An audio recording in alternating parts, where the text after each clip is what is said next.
Doctor Groda, ¿cómo está viendo hoy la economía argentina? Con el cepo, con el CEDIN, con el arranque del blanqueo.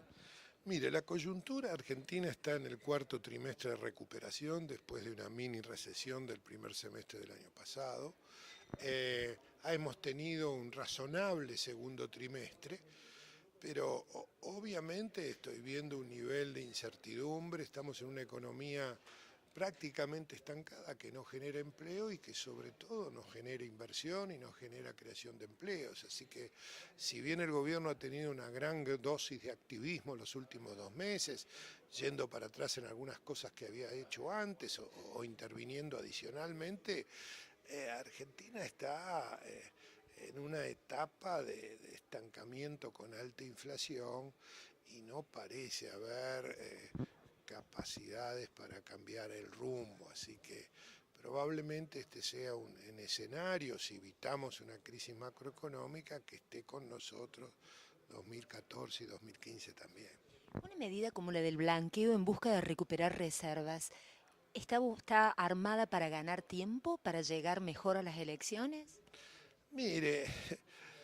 las intenciones iniciales del blanqueo están cambiando. Argentina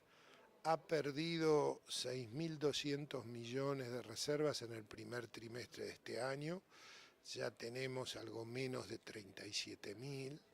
estamos en una crisis importante del sector externo y inicialmente, por lo menos la parte del BADE, era para recuperar algunas reservas y tener más recursos prestables, especialmente para YPF, que no ha podido hacer acuerdo con nadie y que le cuesta muchísimo colocar deuda en el exterior. Así que inicialmente había un objetivo de recuperar algunas reservas, pero estamos perdiendo 1.000 por mes, o sea, aún un blanqueo exitoso de 3 o 4 mil millones, son 3 o 4 meses donde no perderíamos, aún con nuestros cálculos de blanqueo terminamos el año con menos reservas de las que tenemos hoy. Igual el blanqueo ha ido metamorfeándose, el instrumento CEDIN, que inicialmente era un instrumento del blanqueo para reactivar el sistema inmobiliario, hoy parece tener otros objetivos de ser la creación de una moneda sustituta, que sea un medio de cambio sustituto al dólar y al peso, o inclusive una moneda de ahorro, y existen muchas dudas si solo se van a crear sedines producto de lo que blanquee la gente, o haremos otra maquinita más ahora en certificados de inversión. Así que la verdad es que las ideas iniciales del blanqueo han ido cambiando y obviamente preocupados por la brecha del mercado paralelo, han venido usando los instrumentos del blanqueo para otros objetivos. Y la verdad es que el activismo del gobierno implica de que también tendremos novedades más adelante y por lo tanto los efectos de equilibrio general que puedan tener las medidas se van a ir haciendo a medida del tiempo, porque eh, la verdad es que Argentina está muy preocupada por el dólar paralelo, pero el problema de Argentina no es que nacemos con un estigma de que los verdes tenemos que tener verdes o el fetichismo del dólar. Es el resultado del cambio de las reglas de juego que ha hecho que la gente ahorre en pesos siempre pierda y siempre cambien las reglas y por lo tanto la búsqueda de alguna seguridad, de alguna reserva de valor lleva al aumento, a que una gran parte de la sociedad ahorre en dólares. Doctor, ahora, esta intención del gobierno de hacer un mercado secundario fuerte de CEDIN, ¿no es una marcha atrás en el intento de especificar la economía? En el uso del instrumento, de usar el CEDIN como medio de cambio, es exactamente como usted dice, o sea, eh, pero es una adaptación al dólar de 10,45 de abril. O sea, el gobierno va sobre la marcha creando, si tiene que desandar, desanda, siempre dentro de una orientación nacional y popular de políticas económicas muy expansivas, de intervención y creciente al sector privado con mucha coerción, y un país, y dentro de un aislamiento, una política comercial muy proteccionista. Esas son el ADN. Dentro de ese ADN es como una corriente que nos lleva en algún momento a llevarnos por delante algún iceberg. Dentro de eso se maneja el corto plazo muy activamente, a veces con medidas que a veces son inconsistentes entre sí. O sea, es una buena medida, por ejemplo, devolver las retenciones del trigo, pero nadie le cree, y al no creerlo van a plantar la misma área sembrada del año pasado. O sea, obviamente hubiera sido mejor bajar las retenciones, pero el gobierno no actúa en función de los efectos que puede hacer en la sociedad. La sociedad no cree porque ha venido viendo cambios de regla de juego. Hay rumores de todo tipo, o sea, van a entrar en la caja de seguridad, van a quedarse con los hilos bolsa, van a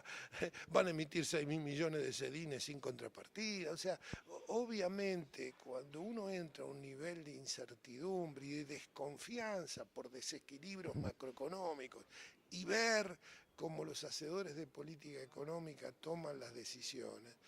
la sociedad está como paralizada, nadie quiere invertir o invierte mucho menos de lo que se debería, le cuesta mucho tener un nuevo empleado por las dudas de qué puede llegar a pasar en el futuro. O sea, este modelo, aunque no le guste a la mayoría, está en el fin del ciclo. O sea, acá podemos ir demorando